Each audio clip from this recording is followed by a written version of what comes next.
창세기 강의 24번째 시간으로 하나님과 동행이라는 제목으로 말씀을 전하기를 원합니다. 성경을 읽다 보면요, 여러분들이 흔히 이제 이렇게 지나가거나 별로 관심 없게 보는 부분들이 있습니다. 특별히 어떠한 부분이냐면요, 족보가 나오는 부분이죠. 바로 창세기 4장과 5장에 나오는 이 족보를 그래서 꼼꼼히 읽는 분들은 거의 없습니다.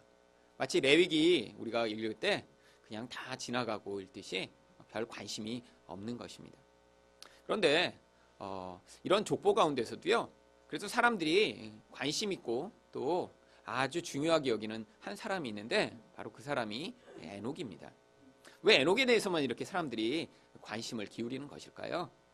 가장 중요한 이유는 에녹이 죽지 않고 이제 하나님 곁으로 부름을 받았다라고 하는 사실 때문이겠죠. 저도 예전에는요, 예수님이 제가 살아있을 때 이렇게 좀 재림하셨으면 좋겠다라는 생각을 한 적이 있었어요. 근데 그때 그렇게 한 이유가 이 땅에서도 잘 살다가 죽지 않고 이렇게 천국에 갈 수 있으면 얼마나 좋을까. 그러면 이 죽음이라는 게 사실 되게 무서운 거고요. 사람이 죽는다는 건 가장 약해지고 또 가장 아무것도 할 수 없는 상황이 된다는 것인데, 그렇게 약해진 모습이 아니라 멋지게 잘 살다가 이제 예수님이 오시는 것을 눈으로 보면서 예수님 오시네요? 그리고 저도 같이 이렇게 올라가면 얼마나 좋을까. 마치 에녹을 사람들이 그런 모형으로 생각하는 것 같습니다. 그런데 에녹은요, 사실 이렇게 죽지 않고 하늘나라에 갔다라는 것이 초점이 아니라 바로 하나님과 동행하는 삶이 무엇인가를 보여주기 위한 모형으로 이것에 기록된 것입니다. 그래서 오늘 본문에도요, 22절과 24절에 두 번이나 에녹이 하나님과 동행했다라고 하는 표현을 사용하고 있습니다. 여러분, 동행이 무엇이죠? 그냥 단순히 길을 같이 가는 그것을 넘어서 삶의 모든 영역을 함께 하는 것을 동행이라고 합니다. 하나님이 그런데 하나님과 동행할 자로 맨 처음에 아담과 하와를 만드셨죠. 누구를 그렇게 동행할 자로 만드셨을까요? 여러분, 누군가 항상 같이 하고 항상 생각을 나누고 또 대화를 하고 그러기 위해서는요, 자기랑 같은 수준의 사람이어야 그게 동행이 됩니다. 여러분, 아이들 데리고 이렇게 여행을 하면요, 동행이 아니라 아이들 치닥거리 하다가 힘들고 피곤한 경우가 많죠. 이렇게 비슷한 종류의 사람, 같이 대화도 잘 나눌 수 있고 또 서로 공감할 수 있고 서로 친밀할 수 있는 그런 사람이어야 이게 여행을 해도 같이 동행이 되는 것이죠. 하나님도 그래서 아담을요, 하나님과 같은 사람으로 만드셨던 거예요. 하나님과 같이 대화를 하고요, 하나님과 친밀한 관계를 맺고요. 그런데 여기에 문제가 발생했습니다. 바로 아담이 죄를 지으면서 더 이상 하나님과 같은 존재가 될 수가 없었던 거예요. 인간은 흙으로 만들어진 존재입니다. 근데 이 흙, 아무것도 아닌 존재에다가 하나님의 생명을 불어 넣으셨기 때문에 그래서 인간이 하나님과 같은 존재가 되었는데, 여기에서 이 하나님의 생명의 근원이 사라지고 나자 인간은요, 흙덩어리에 불과한 존재가 되어버린 거예요. 하나님과 이 흙으로서의 인간은 더 이상 함께할 수 없게 되었습니다. 이게 바로 이 동행이 더 이상 불가능한 깨어진 상황이 발생한 것입니다. 그런데 에녹에 와서 하나님이 바로 이렇게 다시 동행을 시작하실 수 있음을 보여주는 것이죠. 왜냐하면 이 에녹은 모형적인 인물입니다. 아담으로부터 말미암아 7대 손이거든요. 7이라는 건요, 완전수고요. 하나님이 이렇게 하나님의 백성의 라인 가운데 하나님과 동행할 자들을 앞으로 만들어내실 것을 과거에 이렇게 아담의 7대 손으로 말미암아 다 파괴되었지만 하나님이 다시 역사하시고 개입하시고 은혜를 베푸셔서 거기서 하나님과 같은 존재를 다시 만들어내실 것을 모형으로 보여주신 것입니다. 바로 지금은요, 우리가 이 에녹처럼 하나님과 동행할 수 있게 된 자들입니다. 하나님과 아니 어떻게 동행하냐고요? 네, 지금은요, 성령으로 하나님이 우리와 함께 계신 거예요. 그래서 이 땅의 삶이요, 눈에 보이지 않지만 우리 안에 오신 성령으로 말미암아 살아가는 삶이 된 것이고요. 바로 우리 안에서 우리와 함께 하시는 성령과 우리가 함께 할 수 있는 자가 되도록 하나님이 또한 우리 인생에 개입하며 만들어가고 계신 것입니다.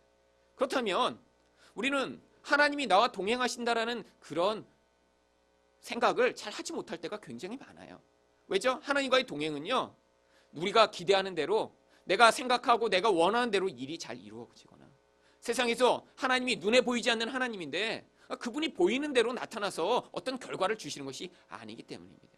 하지만요, 이 에녹의 삶을 통해 하나님과 동행하는 삶이 무엇인가를 우리에게 미리 모형적으로 보여주심으로 내가 이렇게 눈으로 확인할 수 없어도 이런 삶이 하나님과 동행하는 삶이구나 라는 사실을 알 수 있도록 하신 거예요. 그렇다면 도대체 무엇이 하나님과 동행하는 삶일까요? 첫 번째로 심판을 기억하는 삶이 하나님과의 동행하는 삶입니다. 오늘 21절 말씀을 다시 보면요, 에녹이 65세에 무드셀라를 낳았다고 합니다. 여러분, 이 무드셀라라고 하는 이름의 뜻은요, 그가 죽으면 심판이 임하리라 라고 하는 의미를 가지고 있습니다. 고대어기 때문에 이것을 이렇게 저렇게 해석하는 다양한 이론들이 있지만 다 결론적으로 미루어 보면요, 무트, 죽음이라는 단어와 샬라흐, 보내다라는 두 단어가 합쳐져서 그 사람이 죽을 때 홍수가 보내진다, 죽음이 보내진다, 심판이 보내진다는 의미로 이 이름이 그가 죽으면 심판이 임하리라 라는 뜻이라고 대부분의 학자들은 결론을 짓고 있습니다. 여러분, 결국 이 무드셀라라는 이름은요, 심판이라는 이름이에요.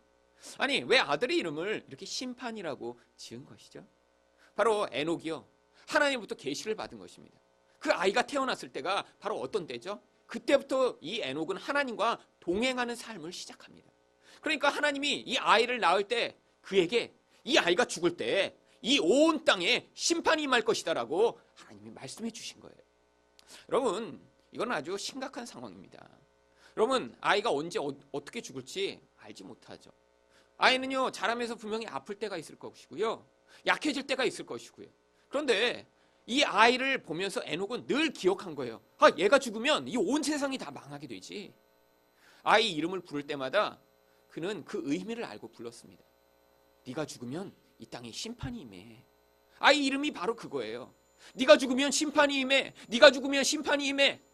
아이 이름을 무드셀라라고 부를 때마다 심판이 곧 임하겠구나. 여러분, 이렇게 에녹은요, 앞으로 닥칠 심판에 대해 아주 민감한 그런 사람이 되었던 것입니다. 그런데 왜 하나님이 에녹에게 이런 심판에 대한 말씀을 미리 말씀하신 것이죠? 바로 유다서에 보면요, 당시의 사람들이 어떻게 살았는지를 이렇게 표현합니다. 유다서 1장 14절부터 15절 말씀이에요. 아담의 7대 손 에녹이 이 사람들에 대해서도 예언하여 이르되, 보라, 주께서 그 수많은 거룩한 자와 함께 임하셨나니 이는 무사람을 심판하사 모든 경건하지 않은 자가 경건하지 않게 행한 모든 경건하지 않은 일과 또 경건하지 않은 죄인들이 주를 거스려 한 모든 완악한 말로 말미암아 그들을 정죄하려 하심이라 하였느니라. 요 유다서 1장 14절 15절에 보면요, 반복되는 단어가 있습니다. 어떤 단어가 반복되죠? 경건하지 않은. 여러분, 경건하지 않다는 게 뭔가요? 여러분, 경건을 도대체 뭐라고 생각하시나요? 와서 이렇게 예배 드리는 것이 경건인가요? 기도하는 것이 경건인가요? 예, 물론 그것은 경건을 위한 하나의 도구에 불과하죠. 경건의 원래 의미는요, 하나님과 같음이라는 의미입니다. 그러니까 당시 사람들은요, 하나님과 정반대되는 삶을 살고 있었던 거예요. 그게 얼마나 현저한지요, 에녹이 그들을 보면서 너희를 향해 하나님이 반드시 심판이 임할 것이다 라고 선포하는 그런 삶을 살았던 것이죠. 여러분, 바로 이렇게 하나님과 정반대되는 모습을 사는 것이 어떤 삶이죠? 우리가 이전에 살펴보았듯이요, 바로 가인의 후손으로부터 말미암는 자들이요, 힘을 가지고 자기 욕망을 이루기 위해 살고요, 남을 그래서 경쟁하고 죽이는 것을 아무렇지도 않게 여기는 그런 세상. 여러분, 근데 그런 세상이 옛날 바로 가인이 살던 그런 시대에만 그런 세상이었나요? 지금 점점점 그런 약육강식, 정말 무한 경쟁, 이기주의, 그런 탐욕적인 영향력이요, 점점 강화되어 가고 있는 것이 바로 지금의 현실입니다. 바로 이렇게 하나님은요, 사랑의 하나님이라 연약한 자를 세워주고 자기를 죽여 남을 살리는 분이 하나님의 속성인데, 그것과 정반대되는 모습으로 다른 사람을 죽여 나의 이익을 취하고자 하는 이 세상의 모습이 바로 성경이 얘기하는 경건하지 않은 모습이죠. 바로 하나님은요, 이런 경건하지 않은 세상을 향해 심판을 말씀하신 것이고요, 에녹은요, 그 말씀을 듣고 두려워하며 자기 아이를 볼 때마다 이런 세상에 언젠가 심판이 임하겠구나 라는 생각을 하게 된 것입니다. 여러분, 그런데 이 무드셀라가 성경 사람들이 기억을 하는 중요한 이유가 있습니다. 왜죠? 가장 오래 산 사람이에요. 다른 사람들도 아주 오래 살았습니다. 그런데 이 무드살라는 그들보다 가장 오래 살아서요. 969세를 살아요. 그런데 놀랍게도 이 성경의 약속대로요. 이 무드살라가 바로 죽는 그 해에 홍수가 임합니다. 성경에 보면요. 이 무드살라가 187세에 라멕을 낳았다고 하고요. 이 라멕이 또 182세에 노아를 낳았다고 합니다. 그리고 그 노아가 600세가 되던 해에 세상에 홍수가 임합니다. 187 더하기 182 더하기 600 하면 바로 이 숫자가 969세인 거예요. 여러분, 이 969년 이게 딱 채워지자마자 하나님이 세상에 홍수의 심판을 보내십니다. 여러분, 그런데 왜 무드셀라가 그렇게 가장 오래 산 것이죠? 하나님이 이제 심판이 임할 것이라고 말씀하셨으면 금방 심판을 보내시지 않고 가장 오래 사는 거의 1000년에 이르기까지를 하나님이 기다리신 것이죠. 바로 하나님의 무한한 긍휼과 사랑을 보여주는 것입니다. 이렇게 하나님과 같지 않은 자들은 심판을 받아야 마땅하지만 하나님은요 1000년에 가까운 시절을 기다리시며 그들 가운데 하나님께 돌아오는 자들이 있기를 기다리셨던 것이죠. 여러분, 그런데 바로 이렇게 종말을 눈앞에 둔 자들의 태도가 무엇인가요? 여러분, 세상에 무엇이 이렇게 종말을 가져오고 심판을 가져오는 것이죠? 인간의 무서운 이런 죄악입니다. 그러니까요, 에녹처럼요 이런 종말적인 신앙을 가지고 살아가는 자들은요 다른 사람의 죄악뿐 아니라 자기 죄악에 대해서 아주 민감한 사람이 되는 거예요. 여러분이 지금 정말 하나님과 동행하고 있다면요 여러분 안에서 반드시 나타나야 할 그런 대적 태도가 있습니다. 그것이 바로 죄악에 대한 민감함이에요. 세상에 대한 죄악에 대해서도요 아주 민감해지는 거예요.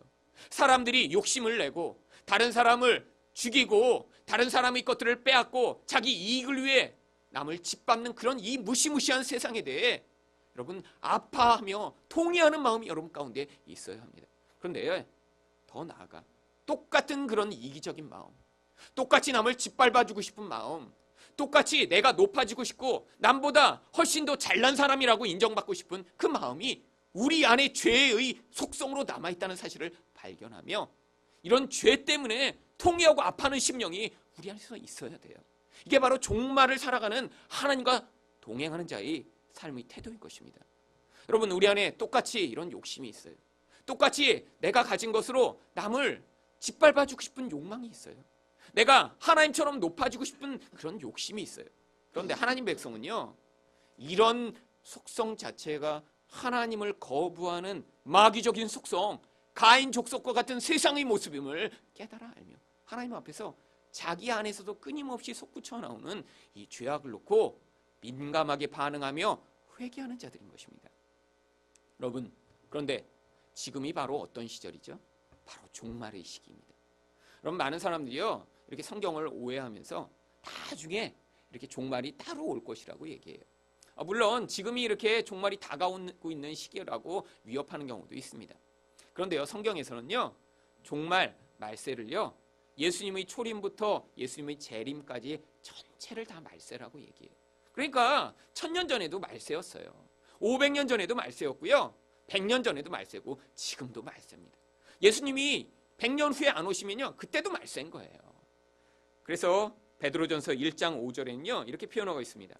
너희는 말세에 나타나기로 예비하신 구원을 얻기 위하여 믿음으로 말미암아 하나님의 능력으로 보호하심을 받았느니라. 지금이 말세라는 거예요. 우리에게 그래서 이 말세에 예수 그리스도로 말미암아 하나님이 구원을 허락하셨다라고 하는 것이죠. 근데 이 말세에 예수님이 오심으로 말미암아 나타나게 된 일이 무엇이죠? 바로 마태복음 3장 11절에서 예수님이 어떤 일을 하실지를 이렇게 세례 요한이 이야기합니다.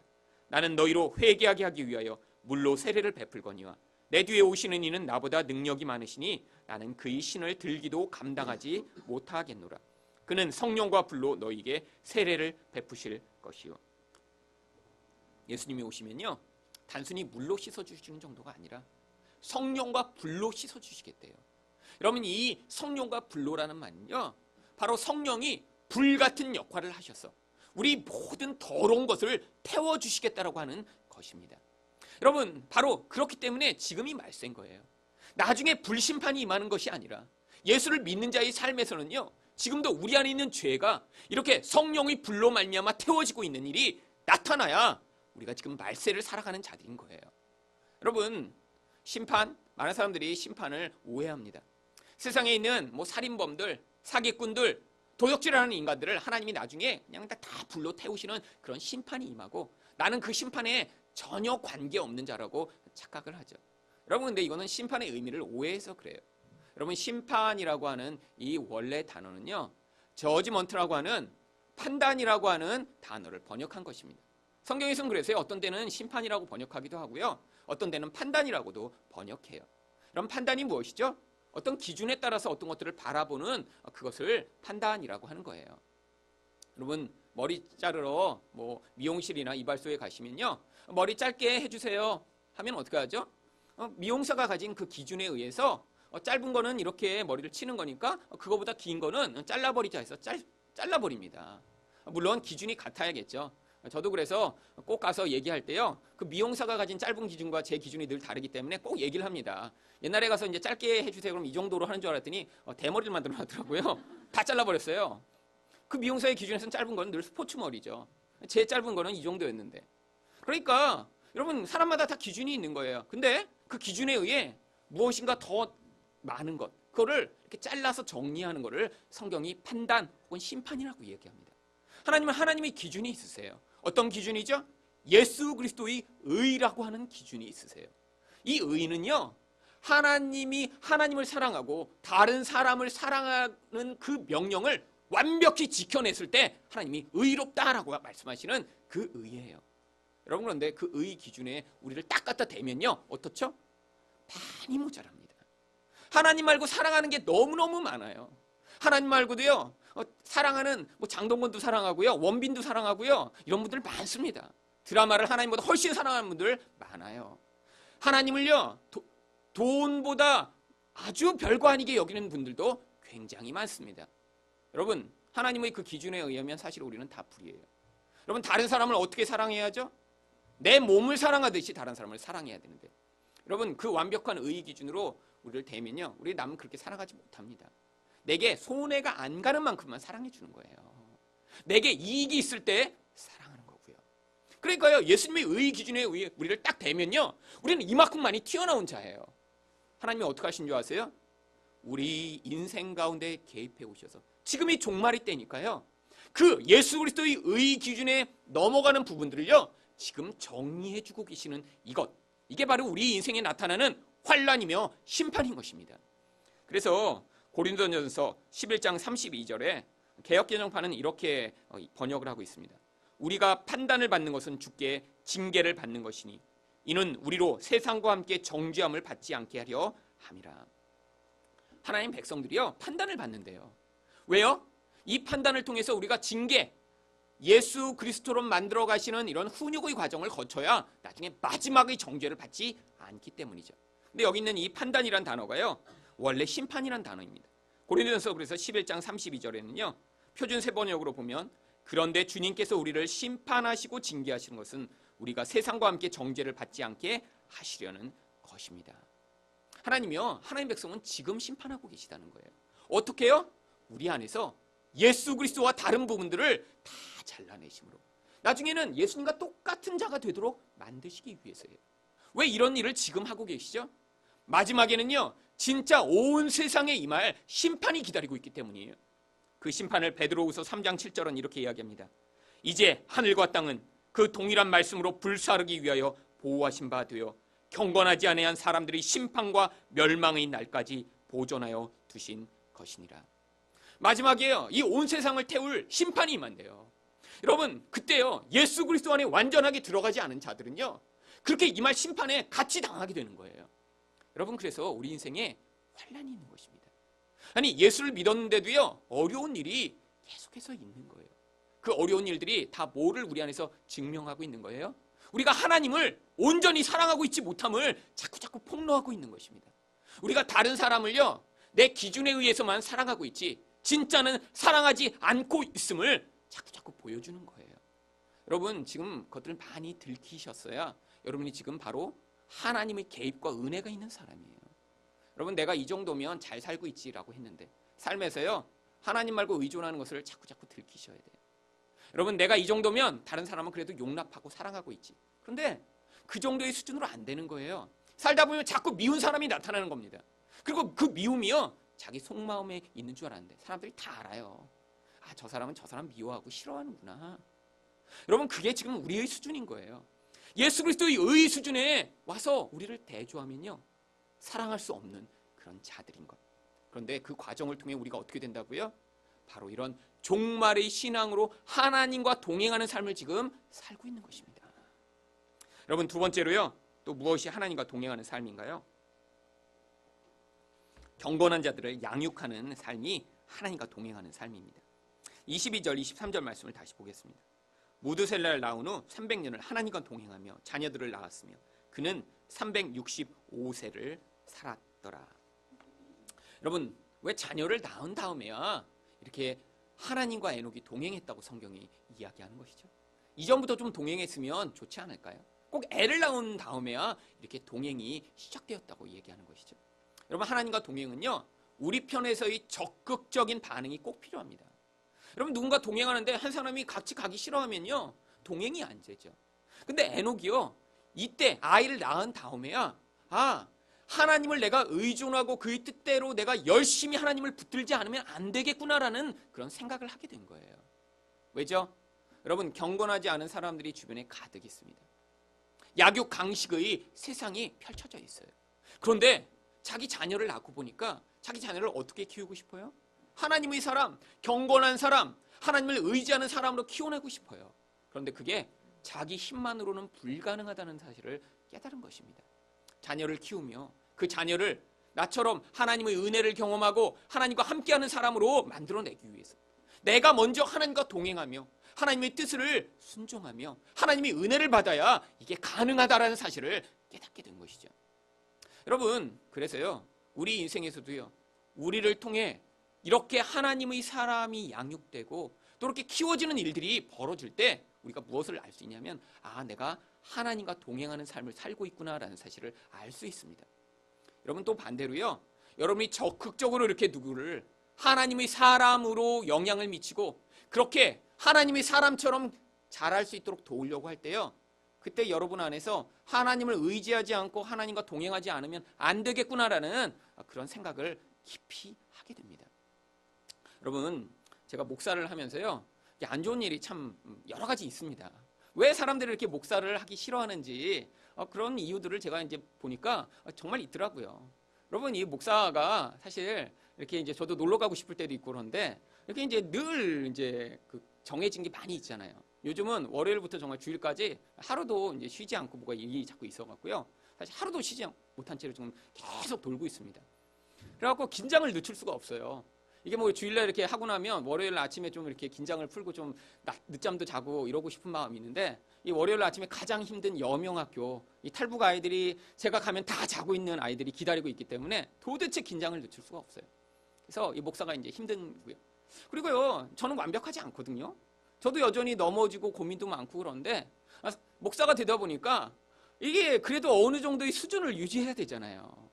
제가 그 수준을 유지하지 않으면 이 낙심하고 실망하는 분들이 많을까봐 그래도 여기서 그래도 어느 정도 수준이 있는 것처럼 그렇게 반응해야 되는 것도 사실 쉽지 않은 일입니다. 또한요, 저는 인생의 답을 다 갖고 있지 않아요. 왜 도대체 그런 일이 벌어지고 있는지 모르는 게 너무 많습니다. 왜 어떤 사람이 이렇게 아파야 되는지, 어떤 사람이 이렇게 계속 경제적으로 어려운지, 왜 이런 하나님의 은혜가 빨리 임하지 않는지 사실 저도 잘 모르겠어요. 그런데 사람들이 와서 저에게 답을 요구할 때 아는 것처럼 해야 되는 것도 사실 되게 부담이고 힘듭니다. 저도 사실 명확히 잘 모르겠거든요. 하나님이 저한테 맨날 와서 뭐 따로 이렇게 직통 전화로 계시해 주시는 거 아니에요. 그냥 저도 성경을 보면서 이러겠지, 맞겠지. 그리고 제 삶이랑 비교해 보니까 맞는 것 같아요. 그런데 여기서는요, 그럴 수도 있고 아닐 수도 있습니다. 얘기하면 안 되잖아요. 그러니까 와서 맞습니다, 믿으세요, 이렇게 하는 거예요. 사실 솔직히 가끔씩은 저도 헷갈려요.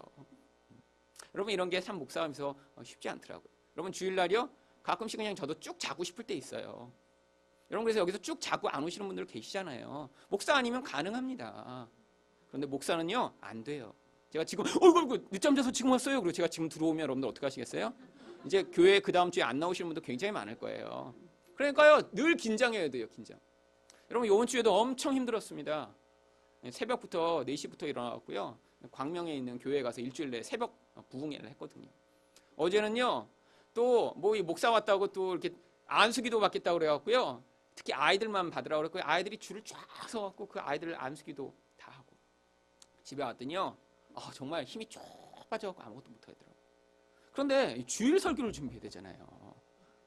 그래갖고 여기 와서 앉아있는데 감옥에 갇혀있는 것 같은 거예요. 너무너무 이렇게 체력적으로도 힘들고 정신도 멍한데 그래도 뭔가를 만들어내야 되니까. 여러분, 이렇게 힘든 일이 많다고 목사를 안 하면 좋을까요? 아니에요. 이럼에도 불구하고 목사를 해서 정말 좋구나 이런 때가 있어요. 언제인 줄 아세요? 여러분, 어제 제가 만약에 그래서 이렇게 말씀 보기 싫고 너무 피곤하고 그래서 목사가 아니었으면 가서 계속 잤겠죠. 영화 하나 보고 쉬었겠죠. 그랬으면 어떻게 됐을까요? 여러분, 어제 말씀 보면서 은혜를 받았습니다. 전 말씀을 준비해야 되니까요, 어쩔 수 없이 매일 말씀을 봐야 돼요. 아니, 이 카톡방에도 지금 사람이 많이 들어와 갖고요, 옛날에는 아침에 일어나서 그냥 이렇게 쳐갖고 보내고 어떤 때 잊어먹으면 안 보내기도 하고 시간도 왔다 갔다 하고 그랬는데요, 이제 사람이 너무 많아져 갖고 제가 밤마다 그 고민이 돼요. 고민이. 그리고 지금 이제 중간에 그만둘 수도 없고 이거. 그래갖고 요새는 매일 밤에 미리 써놓습니다. 그리고요, 막 사람들이 기다릴까봐. 그리고 또 사람들이 가끔씩 뭐 다 그런 건 아니겠지만 왜 빨리 안 보내시냐고. 자기 출근할 때 매일 그 시간에 본대요. 딱 그 시간에 와야 되는데 왜 늦었냐고. 이번 주에도 제가 부흥회 아침에 가서 새벽기도 하느라고 그거 빨리 못 보냈거든요. 그러니까 그 밤부터 제가 긴장을 해야 되는 거예요. 근데 여러분, 그렇게라도 긴장해서 쓰니까요, 거기서 매일 말씀을 봐요. 여러분, 목사를 하니까 가르치니까요, 여러분 듣고 잊어버리시잖아요. 제가 가끔씩 놀랄 때가 있습니다. 이렇게 설교하면서 한 10번쯤 얘기했거든요. 당연히 알 줄 알고 물어봐요. 그럼 몰라요. 왜죠? 여러분, 가르치는 사람은요, 반복하고요, 가르쳐야 되니까 내가 모르면 가르칠 수가 없습니다. 근데 듣는 사람은요, 그냥 듣고 흘려버리는 거예요. 10번 들어도 소용없어요. 자기가 한 번 가르쳐보면 남습니다. 그러니까 저는 설교할수록 이득인 거예요. 말씀을 계속 알게 돼요. 잊어먹지를 않아요. 여러분, 듣고 잊어버리시고. 그러니까 제가 훨씬 이득이죠. 제가 만약 목사가 안 됐으면요, 지금 하나님을 이렇게 몰랐을 거예요. 성경요, 이렇게 몰랐겠죠. 남이 주는 거 찔끔 먹고 말았겠죠. 여러분, 영적으로 성장했다는 건 뭘 얘기하는 줄 아세요? 은혜를 자급자족하는 사람이 됐다는 걸 얘기하는 겁니다. 사실 여러분은요, 지금 은혜를 자급자족하고 있지 못하다면, 개인적으로 말씀을 보고 그 말씀에서 하나님의 인도하심을 경험하며 기도하면서 하나님의 음성을 듣고 있지 못하다면요, 사실 여러분은 지금 뭐 하고 계신 거냐면요, 사실 저에게 아니면 다른 사람에게 의존된 신앙을 하고 있는 거예요. 여러분, 이건 성숙한 게 아닙니다. 여러분, 아이들도 그렇잖아요. 여러분, 처음에 엄마 젖을 먹고 자랍니다. 그러다 이유식 먹죠. 어떻게 해요? 스스로 소화할 능력이 안 되니까요. 자기가 스스로 성장을 했으면 자기가 음식을 먹고 소화하니까 자기가 원하는 걸 먹을 수 있죠. 여러분, 마치 엄마가 밥을 다 씹어갖고 애가 소화 못하니까 씹어갖고 자, 이거 이제 먹어라 넣어주시지.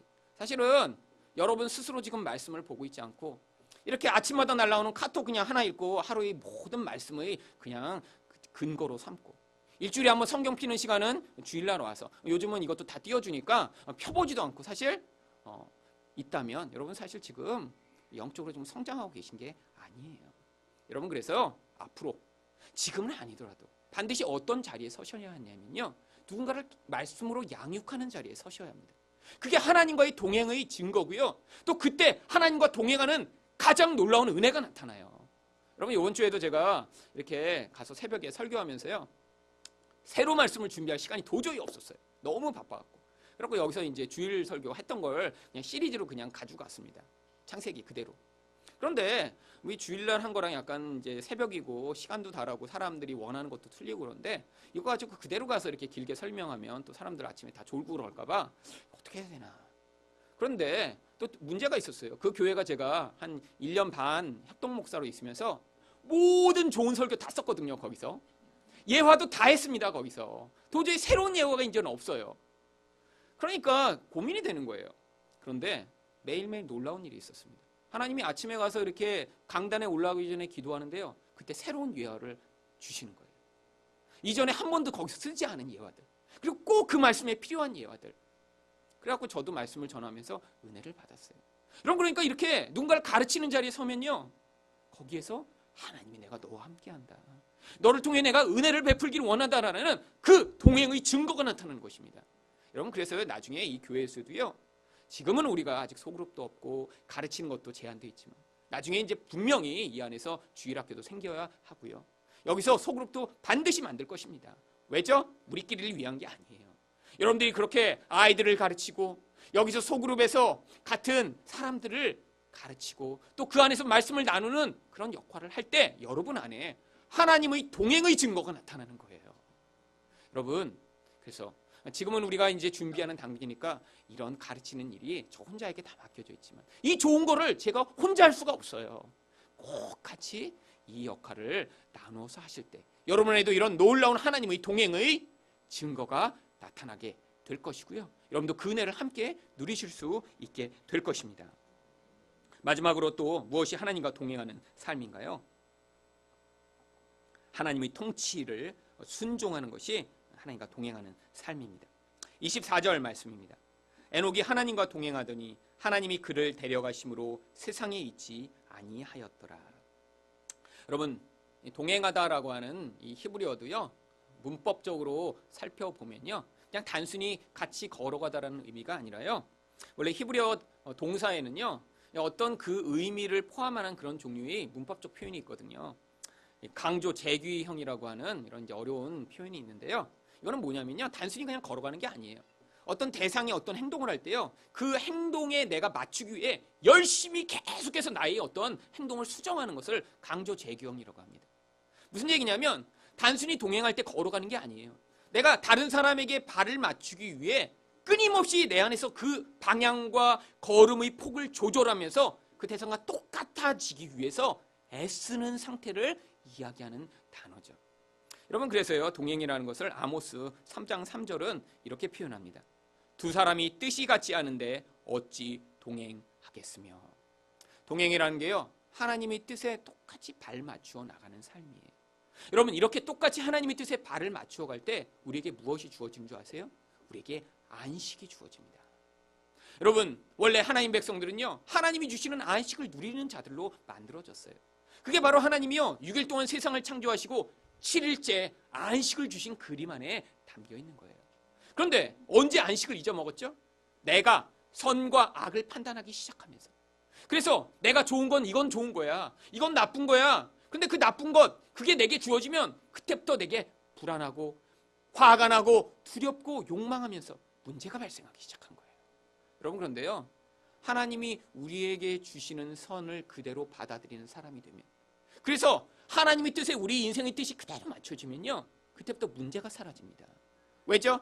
인생이라는 게요, 하나님의 뜻이 이루어지는 과정이니까요. 그래서 내가 그 하나님의 뜻대로 이 땅을 다 살게 되면요, 이 세상에서 지금 내가 고민하는 것, 근데 거기 하나님의 해답이 있다면 그걸 내가 받아들이면 이 모든 문제와 고통에서 우리는 벗어나 안식하는 삶을 누리게 되는 거예요.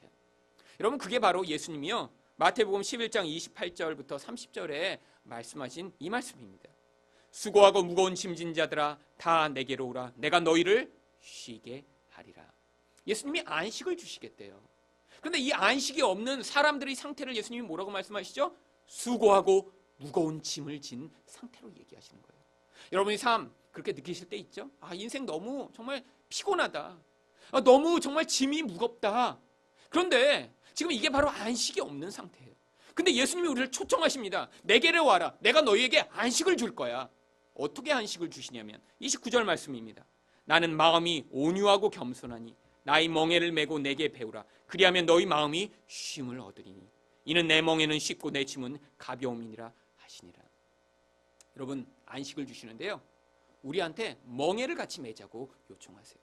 멍에는요, 소 2마리를 묶는 이런 밭을 가는 도구입니다. 예수님이요, 우리와 같이 우리가 멍에를 매시겠대요. 어떻게 하세요? 그리고 같이 걸어가시는 거예요. 우리가 예수님이 걸어가는 그 동행을 원하지 않아도요, 예수님에게 묶여 있으니까 어쩔 수 없이 따라가야 돼요. 이게 예수 믿는 사람들의 운명입니다. 여러분, 어떤 것으로도 끊을 수 없는 사랑의 줄이 우리와 예수님 사이에 메어져 있는 거예요. 예수님이 이쪽으로 가시면 우리도 갈 수밖에 없어요. 근데 예수님이 뭘 가르치시기를 원하시는 거죠? 바로 29절에 나는 마음이 온유하고 겸손하니. 여러분, 예수님의 온유와 겸손을 우리에게 가르쳐 주시겠다는 거예요. 여러분, 온유가 무엇이죠? 온유는요, 원래 헬라어 단어 프라이스라고 하는 단어를 번역한 것입니다.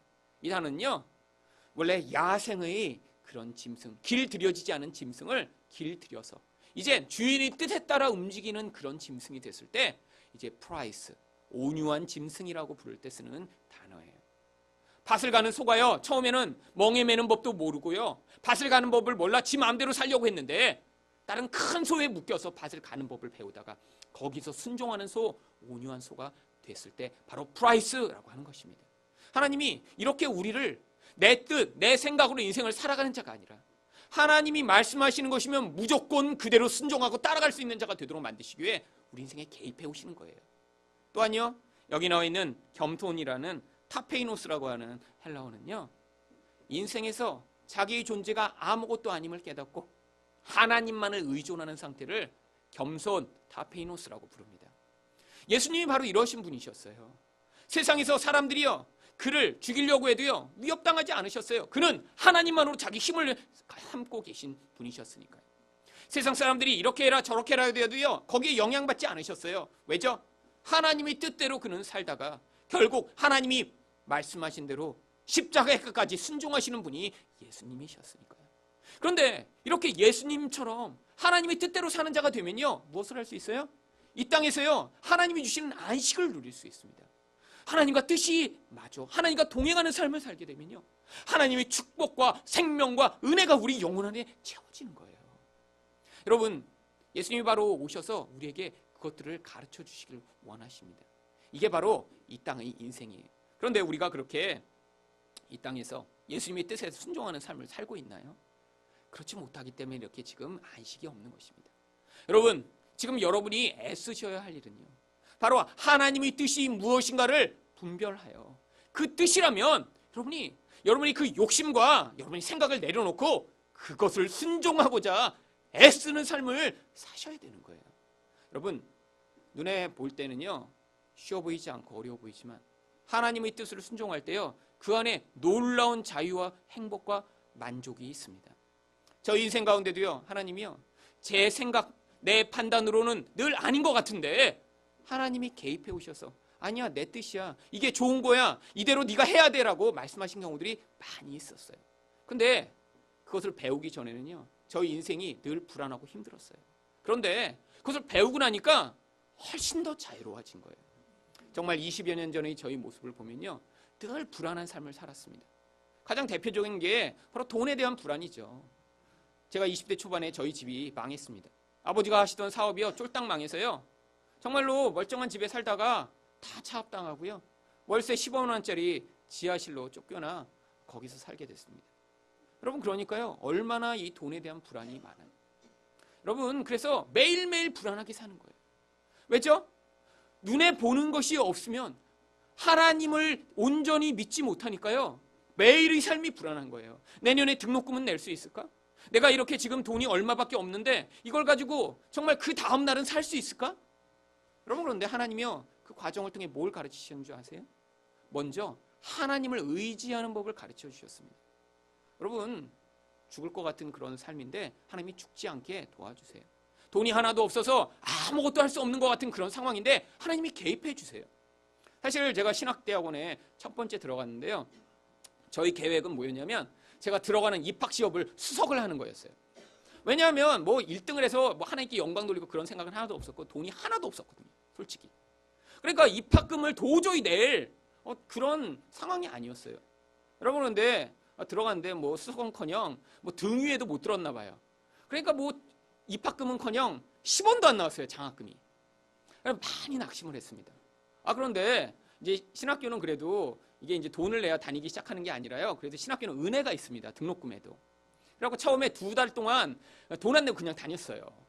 근데 2달까지는 봐주더라고요, 돈을 안 내도. 근데 2달 되니까 이제 통지가 날라와요. 아직까지 안 낸 사람은 더 이상 올 수 없다고.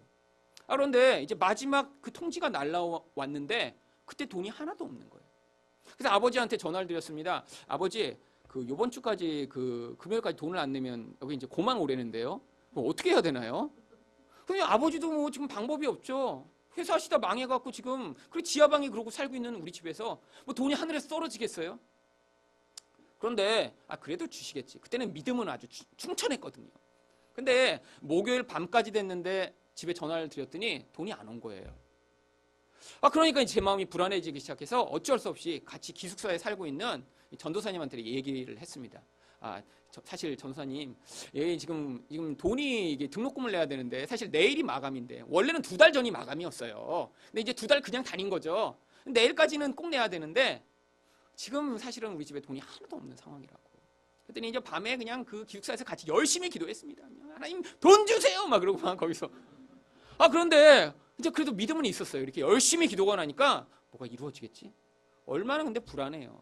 그러니까 또 화가 나는 거예요. 아니, 내가 신학교 간다고 그랬나? 아니, 하나님이 가라고 했는데 왜 돈도 안 주면서 이렇게 다니라고 그러고 불안하게 만들어? 그러니까 하나님도 원망되고. 그랬다고 이렇게 원망을 많이 했다가 또 진짜 돈 안 줘서 못 다니게 창피하게 하면 어떻게 할까는 무서워서 또 말도 못 하고. 그래서 아침에 이제 조마조마한 채로 아버지한테 또 전화를 드렸습니다. 아버지, 혹시 무슨 일이 없나요? 무슨 일이 당연히 없죠. 그러니까 얼마나 마음이 낙심이 되는지. 이제 오후 4시 반까지 돈을 안 내면 그냥 못 다니는 거예요. 2달 동안 이제 어려운 헬라어 히브리어만 잔뜩 배운 다음에. 그런데 아버지가 전화가 오셨어요. 야, 일승아, 너무 나도 마음이 불안하고 그래갖고 이제 아버지가 집안 정리를 하셨대요. 너무 가만히 있으니까 마음이 자꾸 불안하고 그러셔서. 근데 집안 정리를 하시다가 20년 전에 사놓으신 주식을 몇 개 발견하셨다는 거예요. 그래갖고 이걸 내가 한번 가지고 가볼 테니까 이게 얼마나 할지 한번 알아보겠다고.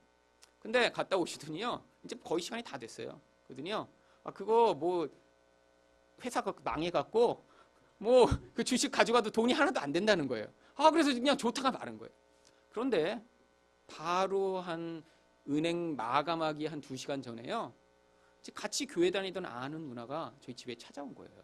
누나가 첫 월급을 받았는데 그 첫 월급 가운데 일부를 제 생각이 너무 나서 딱 그날 받자마자 마치고 그리고 집에 와서 일부를 준 거예요.